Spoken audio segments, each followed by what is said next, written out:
Assalamualaikum warahmatullahi wabarakatuh. Baik, selamat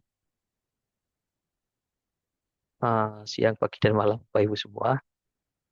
Eh, di dalam video ini, sesuai dengan hasil rapat kemarin, bahwa kita tidak akan membuat BA, BA untuk atau berita acara untuk sidang, sehingga kita akan memanfaatkan MyTestDC sepenuhnya. Sehingga ketika memanfaatkan MyTestDC sepenuhnya, maka ada kewajiban tambahan yang harus Bapak Ibu lakukan sebagai pimpinan sidang.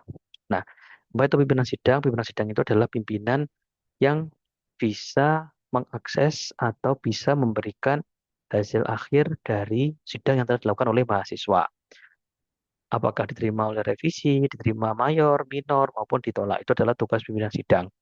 Dan juga menulis kehadiran dari Bapak Ibu dosen pembimbing maupun penguji. Nah, jika memang Bapak Ibu dosen pembimbing dan penguji itu tidak sakit hadir, maka bisa ditulis tidak hadir. Maka konsekuensinya itu adalah Bapak Ibu yang tidak hadir tidak bisa menilai. Nah, oleh karena itu saya di sini ingin memberikan tutorial apa saja yang harus diperhatikan sebagai pimpinan sidang. Pertama, Bapak Ibu semua, silakan bisa masuk ke dalam menu sidang di sebelah kiri di bagian My Test Thesis Bapak Ibu semua. Sehingga ketika Bapak Ibu membuka My Test Thesis, maka hal awal yang muncul akan ada seperti ini. Maka Bapak Ibu bisa langsung mengarah ke sisi paling kiri untuk sisi paling kiri dan klik menu sidang.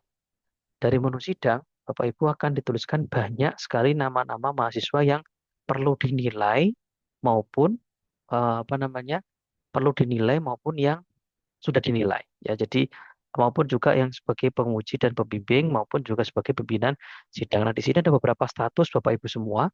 Ya, ada status sebagai penguji, ada status sebagai pembimbing dan pimpinan sidang, ada juga status yang hanya sebagai pembimbing saja.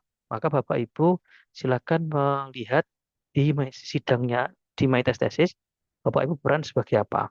Jika Bapak Ibu berperan sebagai pimpinan sidang, maka Bapak Ibu wajib untuk melakukan beberapa hal yang akan saya sampaikan.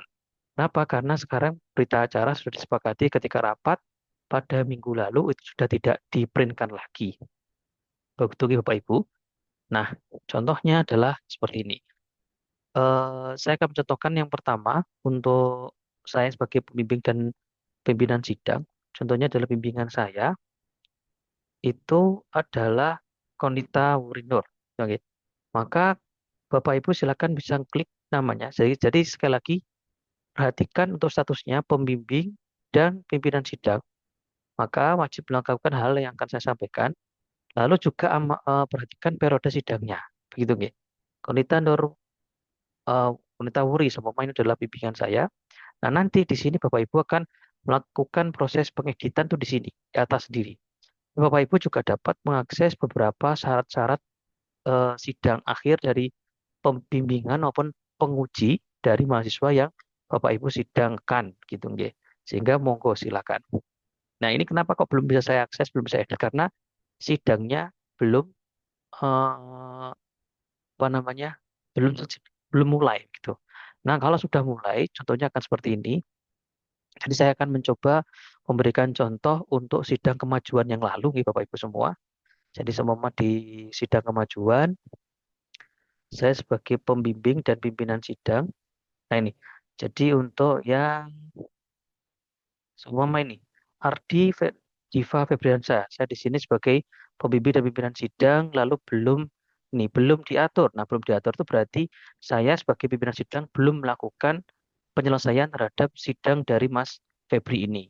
Gitu ya. Maka silakan diklik nama dari mahasiswanya, maka akan muncul seperti ini Bapak Ibu.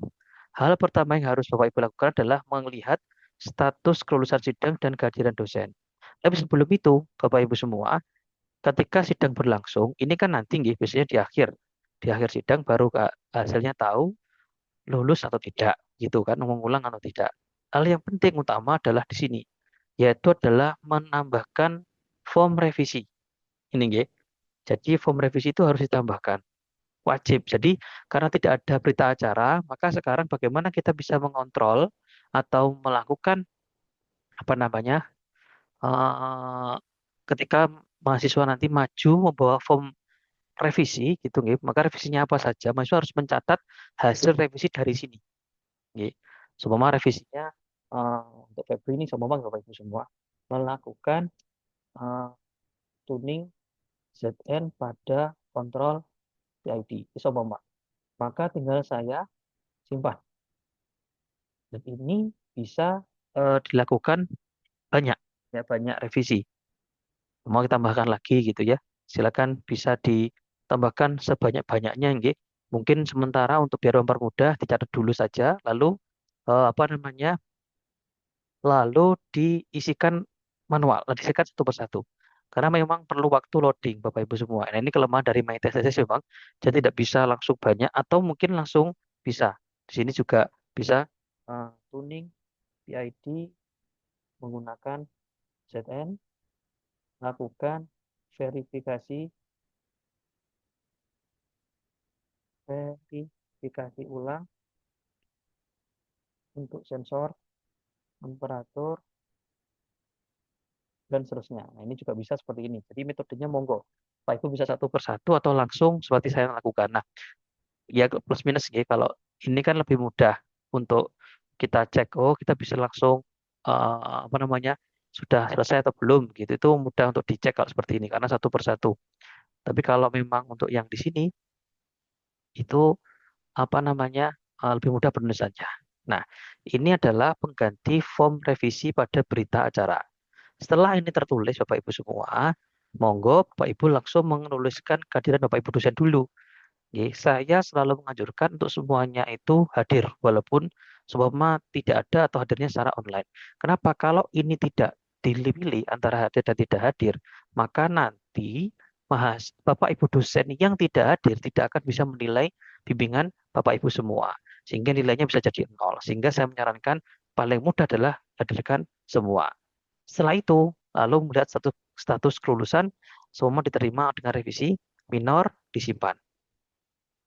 Nah, ketika proses ini selesai, Bapak Ibu semua, maka mahasiswa tersebut akan bisa menerima form revisinya dan Bapak Ibu dosen sudah bisa menilai, langsung bisa menilai. Semua ini dinilai, diklik ini nilainya eh, 90, ini seumpama saja 86, alatnya masih kurang bagus 70, seumpama, relasinya lumayan saja, maka 185. Untuk bahasanya 90, masa materinya 97, berikan sikapnya 95, 96. Ini seumpama Bapak Ibu ya. Jadi apa namanya kita simpan.